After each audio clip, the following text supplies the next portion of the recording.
어제 아침에도 말씀드렸듯이 10년간의 그 자리에 머물러 있어서는 안 되는데 머물러 있다 보니까 하나님께서 이런 일들을 통해서 올라가게 하지 않았나 생각이 됩니다. 여기 서원한 것은 반드시 그래서 지켜야 됩니다. 그래서 민수기 30장 2절 말씀에 보면 사람이 여호와께 결심하고 서약하였으면 깨뜨리지 말고 그의 입으로 말한 대로 다 이행할 것이니라. 디나의 강간 사건은 외면상으로 볼 때는 한 철부지 소녀 디나의 호기심, 그것 때문에 세속 문화에 대한 지나친 호기심, 정욕을 자제하지 못한 희위족속 추장 세겜의 충격적인 아주 충동적인 행동, 이런 것들로 발생한 사건이지만 사건 배후에는 서원을 지키지 않은 야곱을 징계하시려는 하나님의 뜻이 있었다는 것을 우리가 알아야 됩니다. 창세기 28장 20절서부터 22절 기록에 보면 베들에서 야곱은 이미 하나님께 서원한 바 되었고요. 그 하나님, 만약에 이 떠나가는 길에서 하나님이 나를 지키시고 보호하시면 내가 다시 돌아올 때 그 하나님이 나의 하나님이 될 것이라 그랬거든요. 그런데 엘헬로의 이스라엘 말 그대로 완전히 자기 하나님이 됐습니다. 그래서 올라갔어야 되는데 올라가지 않았어요. 그러니까 하나님은 당신에게 야곱에게 약속하신 대로 그를 지키고 보호하셨고 번성하게 하셨고 가나안으로 돌아오게 하셨습니다. 다 하셨어요. 그런데 야곱은 그 서원대로 가나안에 돌아온 즉시 베델로 올라가 하나님께 단을 쌓고 그리고 경배하는 것이 마땅했는데 그런데 10년이나 세겜 땅에 안주하고 머물러 있었던 겁니다. 야곱은 하나님께 서원한 것을 잊고 있었던 것 같습니다. 그래서 하나님은 이 디나 사건을 통해서 더 이상 그곳에 살 수 없도록 하셨어요.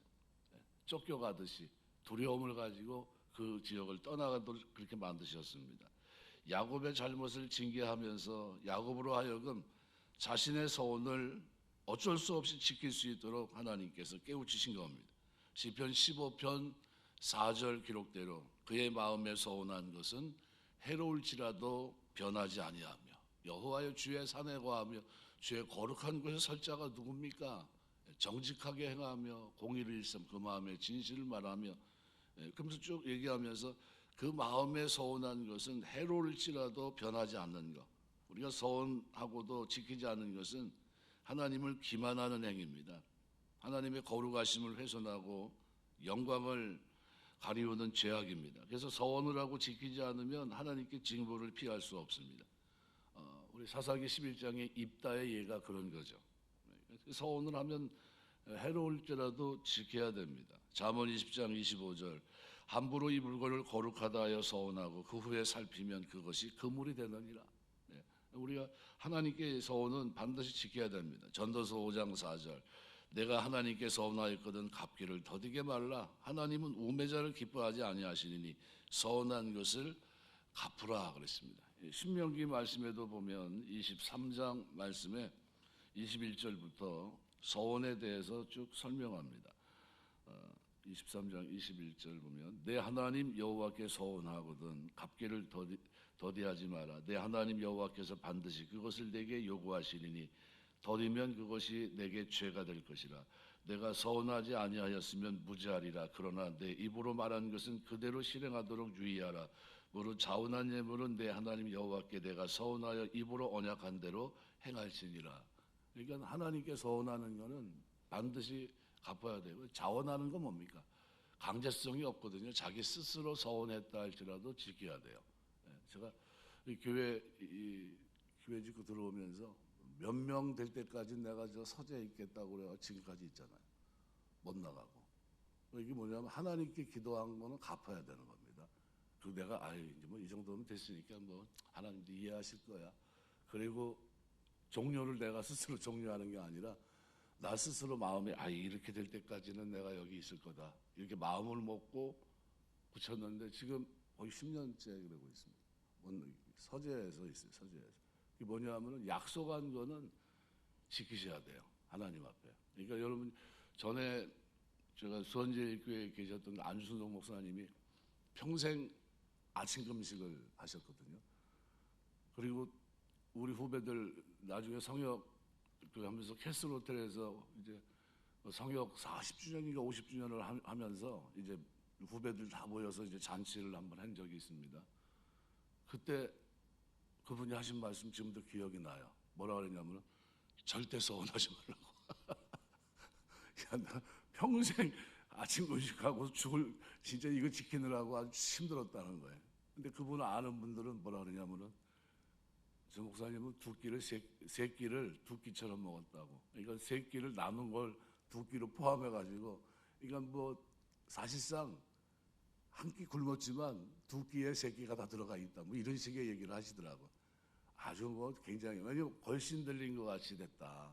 그러니까 그게 그런 소원은 올바른 소원이 아닐 것 같아요. 그래서 우리 좋은 자리 아닙니까? 본인이 성역을 하고 이제 모든 사람이 인정을 받고 축하하는 자리인데 그 자리에서 하신 말씀이 그 말씀이에요. 서운하지 마라. 절대로 서운하지 않게 되시길 주의 이름으로 축원합니다. 예.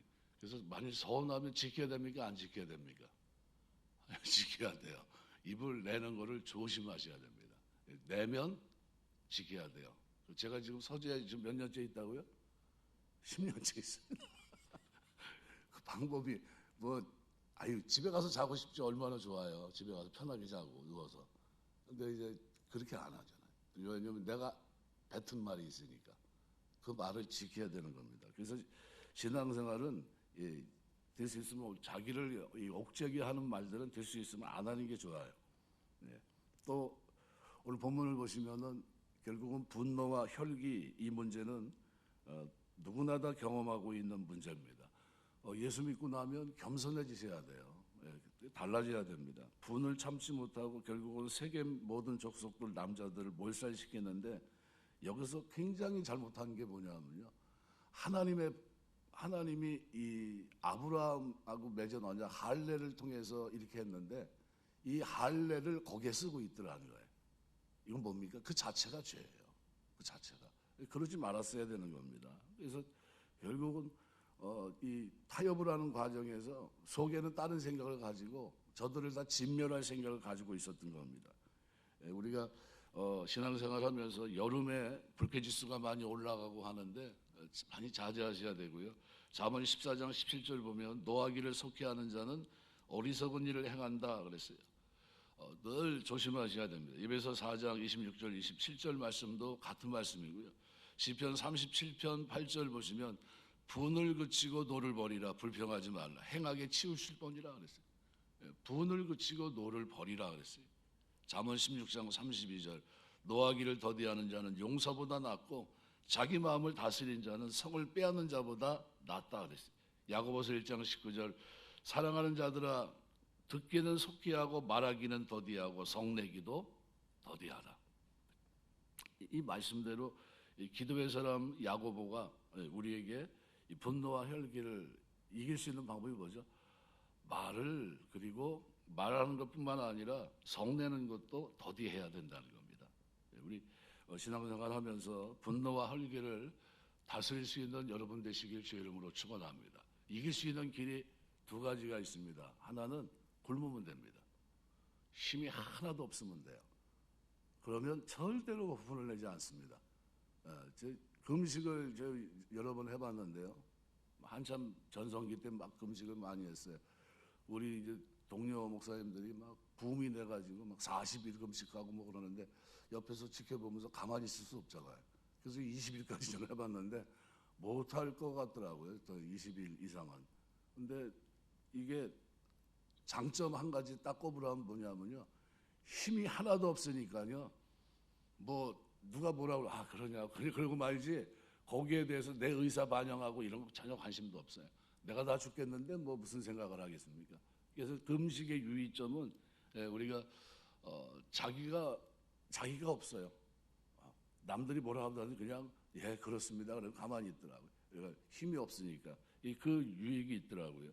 우리 신앙생활 하시면서 꼭 필요할 때는 금식도 하시고 분과 노가 일어날 때는 식사하지 마세요. 얹힙니다. 그때는 반드시 어떻게 해요? 금식하셔야 돼요. 그거는 내 건강을 위해서도 굉장히 중요합니다. 어떤 기분이 썩 나쁘고 막 그런데 억지로 뭐 한술 떠야지 뜨면 여지없이 그거는 이제 병원에 가시든가 누워 있든가 약을 또 먹어야 되고 그런 상황으로 됩니다. 그래서 소화가 안 됩니다. 그때는 이게 하나님 나한테 기도하라고 하나 보다 이렇게 생각하시고요. 그때는 금식하셔야 됩니다. 금식하시고 기도하셔야 돼요. 이 하나님 영광 가리지 않게 해달라고 기도하셔야 됩니다.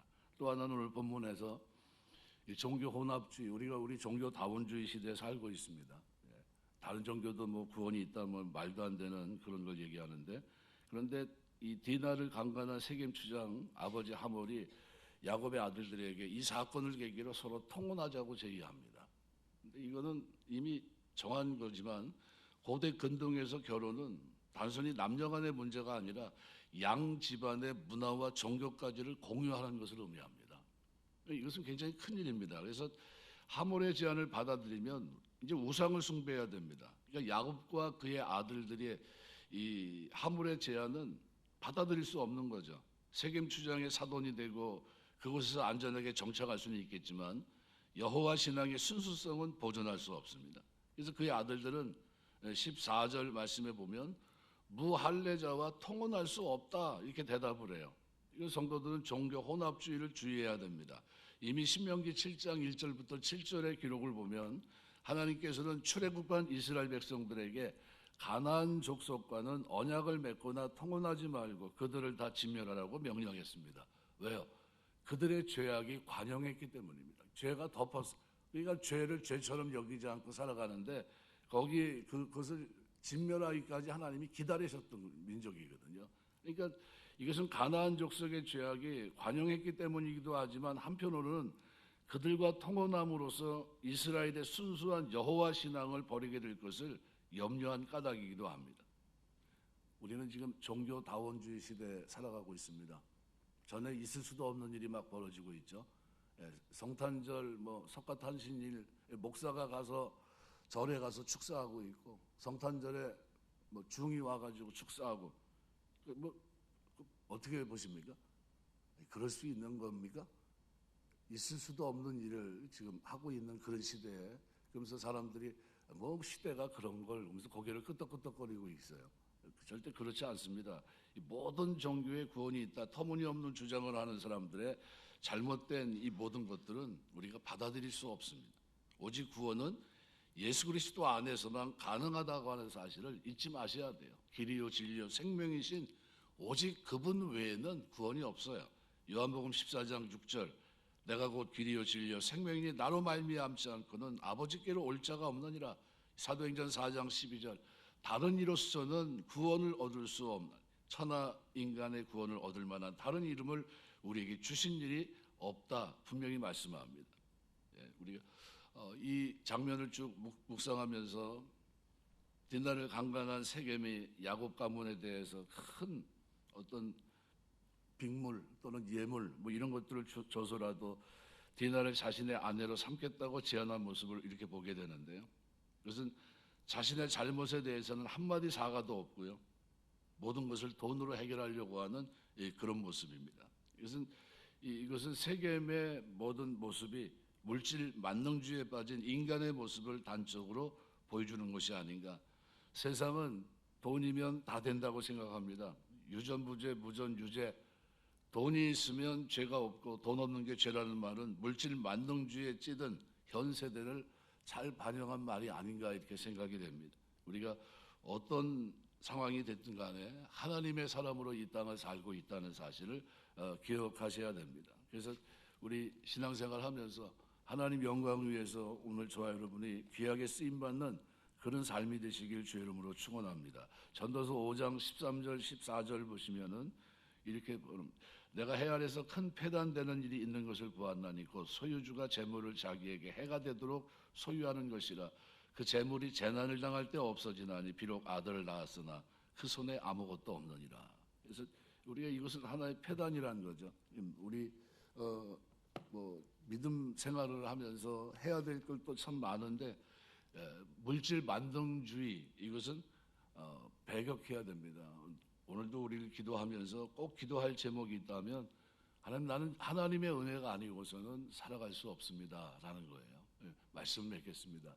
은혜라고 하는 이 카리스라는 단어는 로마 시대에는 굉장히 자격을 갖춘 사람들이 얻을 수 있었던 겁니다. 그건 선물이거든요. 윗사람이 아랫사람에게 호의를 베푸는 그야말로 큰 선물이었습니다. 근데 그 은혜를 사도 바울이 오늘 우리에게 너희가 은혜로 믿음으로만 구원을 얻은 이것이 너에게 난 것 아니요 하나님의 선물이다 그랬어요.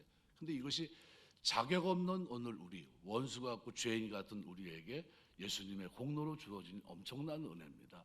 그러면 우리가 이 은혜로 구원받았다는 사실을 기억한다면 이 은혜가 얼마나 큽니까? 그래서 은혜의 그 폭넓은 범위 속에서 꼭 기억할 것은 내가 그 은혜를 누리면서 은혜에 대한 감사와 기쁨 이것을 가지고 우리가 이 땅을 살아내야 되는 겁니다. 그래서 예수 믿으면 은혜 받은 겁니다.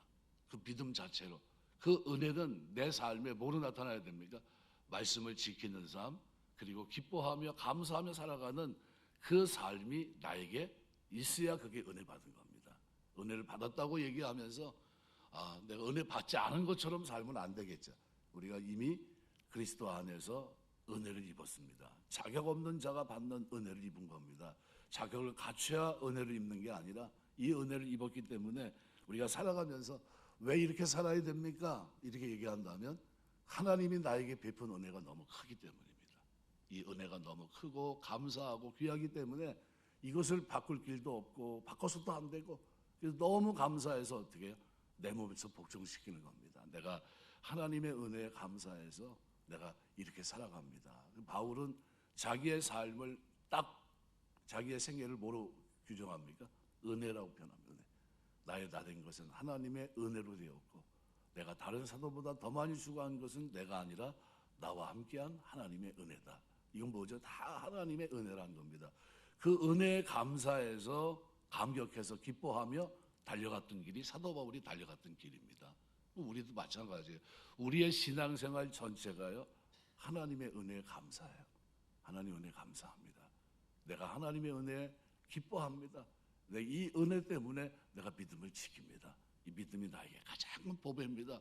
이런 고백을 드리면서 우리가 이 땅을 살아내고 있는 겁니다. 저와 여러분의 삶 속에 이런 은혜가 차고 넘쳐서 섬기면 사는 동안에 말씀을 붙잡고 승리할 수 있는 믿음의 사람, 믿음의 길 살아내게 되시길 주의 이름으로 축원합니다. 기도하겠습니다.